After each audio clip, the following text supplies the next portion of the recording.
उत्तर प्रदेश के deputy CM Keshav Prasad Maurya Kaushambi दौरे पर पहुंचे, जहां उन्होंने सर्किट हाउस में पार्टी पदाधिकारियों के साथ पंचायत चुनाव को लेकर बैठक की।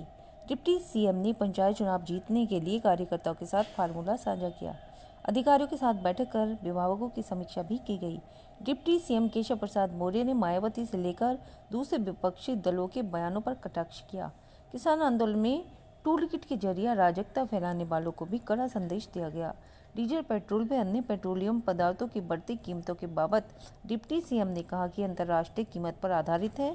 उम्मीद जताई कि जल्द ही कीमतें घटेंगी।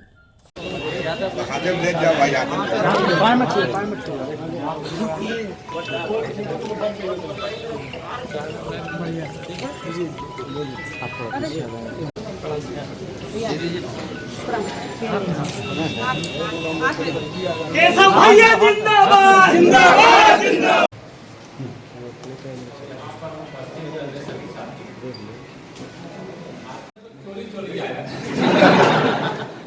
बहुत देर में सुनता, लेकिन मैं देख रहा हूँ कि सुनता लगा।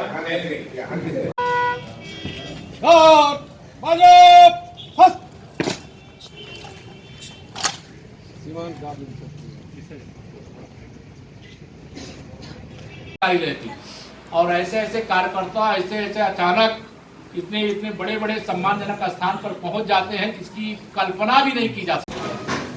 हम सब के अगुआ कौशाम्बी की आन बान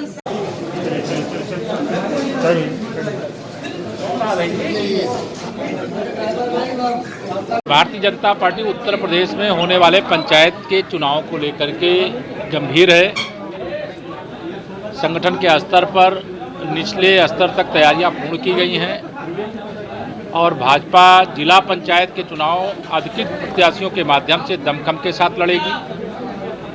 विकास का मॉडल बन रहा है उत्तर प्रदेश और आने वाले समय में हम विश्वास से कह सकते हैं कि यद्यपि हमारा पूरा उत्तर प्रदेश पूरे देश के लिए मॉडल बनेगा, लेकिन कौशाम्बी जनपद भी विकास की दृष्टि से प्रदेश के लिए मॉडल बनेगा। बड़े अपराधी अपनी जमानतें रद्द करा करके उत्तर प्रदेश छोड़ करके भाग रहे हैं और जो अपराध कर रहा है वो कहीं पर भी छिपा होगा।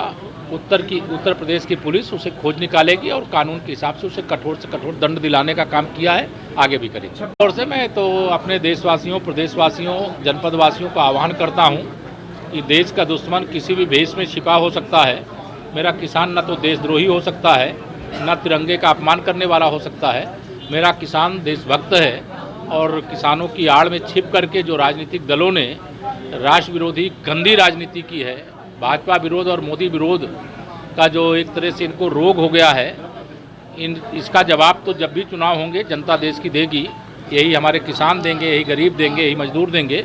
लेकिन यह बहुत घिनौना कृत्य किया है और इसके जो भी दोषी होंगे जांच हो रही है, जो पकड़े जाएंगे उनके खिलाफ कार्रवाई होती रहेगी। देखिए, उसका एक नियम है, उसके अंतर्गत एक व्यवस्था है कि डे टू डे रेट घटते और बढ़ते रहते हैं। विश्व बाजार में जब रेट बढ़ता है तो यहाँ बढ़ जाता है, जब घटता है तो घट जाता है।